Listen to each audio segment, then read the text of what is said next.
প্রশাসনের সঙ্গে আলোচনার পর খাগড়াছড়িতে অবরোধ পুরোপুরি প্রত্যাহার, ক্ষতিগ্রস্তদের মানবিক সহায়তার আশ্বাস।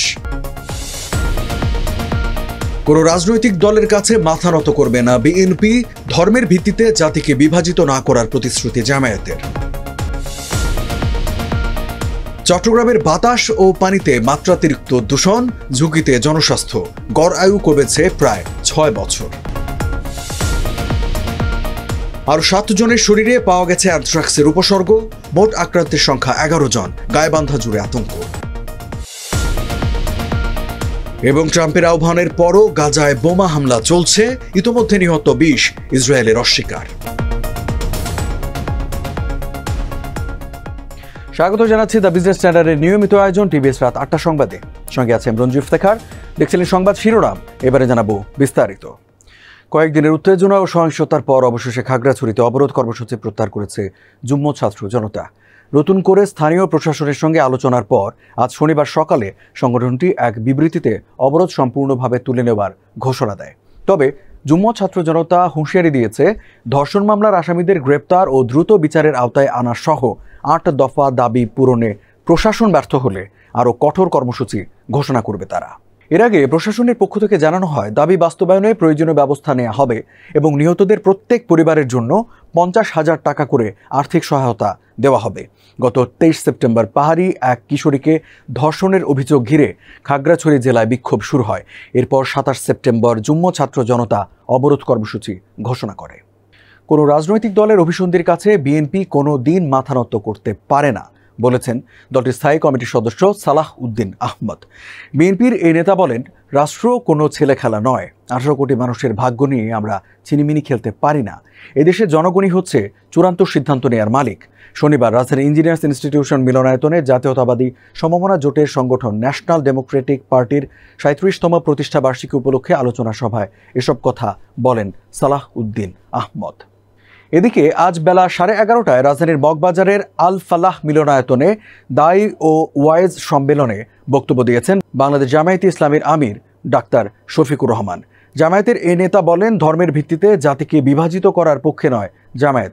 সর্বশেষ আদমশুমারি অনুযায়ী দেশের 90.8% মানুষ মুসলমান, বাকিরা হিন্দু, বৌদ্ধ, খ্রিস্টান। কিন্তু আমরা এখানে ধর্মের ভিত্তিতে জাতিকে বিভাজিত করার পক্ষে নই। আমরা একটি ঐক্যবদ্ধ জাতি দেখতে চাই। সম্মেলনে জামায়াতের কেন্দ্রীয় নেতারাও উপস্থিত ছিলেন। চট্টগ্রামের আকাশ, নদী ও ভূগর্ভস্থ পানি সব জায়গায় এখন দূষণের ছাপ। শহরের মানুষ প্রতিদিন শ্বাস নিচ্ছে দূষিত বাতাসে আর পান করছে ভারী ধাতু ও রাসায়নিক মিশ্রিত পানি। চট্টগ্রাম বিশ্ববিদ্যালয়ের সমুদ্র বিজ্ঞান ইনস্টিটিউট অর্থনীতি ও মার্কেটিং বিভাগের একদল গবেষক এবং বিশ্ব ব্যাংকের পৃষ্ঠপোষকতায় পরিচালিত সাম্প্রতিক এক গবেষণায় এই চিত্র উঠে এসেছে। গবেষণা বলছে, দূষণের কারণে চট্টগ্রামের মানুষের গড় আয়ু কমেছে প্রায় 6 বছর। প্রতিদিন হাজারো মানুষ, বিশেষ করে শিশু ও বয়স্করা অকাল মৃত্যুর ঝুঁকিতে রয়েছেন। শুধু বাতাস নয়, কর্ণফুলী নদীর পানিতেও দূষণের মাত্রা অত্যন্ত বেশি। ফলে শিল্প ও বন্দরনগরী হিসেবে পরিচিত চট্টগ্রাম এখন নাগরিকদের স্বাস্থ্যের জন্য ঝুঁকিপূর্ণ এলাকায় পরিণত হয়েছে। গবেষকরা বলছেন, নগর ও শিল্পাঞ্চলের অপরিকল্পিত উন্নয়ন, বর্জ্য ব্যবস্থাপনার ঘাটতি এবং শিল্প ও বন্দর কার্যক্রম থেকে নির্গত দূষণই চট্টগ্রামের পরিবেশ সংকটের মূল কারণ। এ থেকে উত্তরণের পথ খুঁজতে হবে খুব দ্রুতই। গাইবান্ধা সুন্দরগঞ্জ উপজেলায় অ্যানথ্রাক্স আক্রান্ত গরু কাটার সঙ্গে যুক্ত আরও 7 জনের মধ্যে রোগের উপসর্গ পাওয়া গেছে। তাদের সবার বাড়ি উপজেলার কিসামত গ্রামে। এ নিয়ে আজ শনিবার পর্যন্ত সুন্দরগঞ্জে মোট 11 জনের শরীরে অ্যানথ্রাক্সের উপসর্গ পাওয়া গেল। গাইবান্ধা শহরের রাবেয়া ক্লিনিকের চর্মরোগ বিশেষজ্ঞ মঞ্জুরুল করিম বিষয়টি নিশ্চিত করেছেন। এই ঘটনায় গাইবান্ধা জেলায় আতঙ্ক ছড়িয়ে পড়েছে। এর আগে একই গ্রামে একটি অ্যানথ্রাক্স আক্রান্ত গরুর মাংস কাটাকাটির সঙ্গে জড়িত 4 জনের শরীরে অ্যানথ্রাক্সের উপসর্গ দেখা দেয়। তাদের শরীরে ফোস্কা পড়ে এবং মাংসে পচনের মতো উপসর্গ ছিল। আক্রান্ত ব্যক্তিদের হাত, নাক, মুখ ও চোখে এসব উপসর্গ দেখা যায়।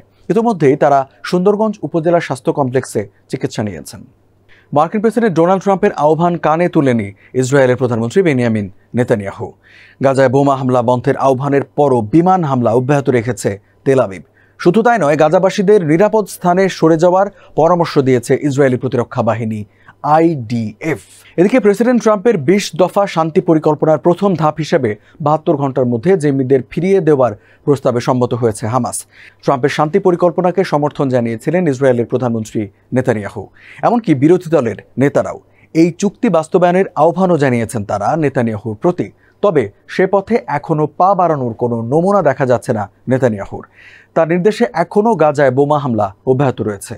সংবাদ মাধ্যম আল জাজিরা জানিয়েছে, ট্রাম্পের আহ্বানের পরও ইসরায়েলি হামলায় অন্তত ২০ গাজাবাসী নিহত হয়েছেন। তবে এই হামলার কথা অস্বীকার করেছেন নেতানিয়াহু। দর্শক, এই ছিল টিবিএস রাত ৮টা সংবাদে। এতক্ষণ সাথে থাকার জন্য ধন্যবাদ সবাইকে।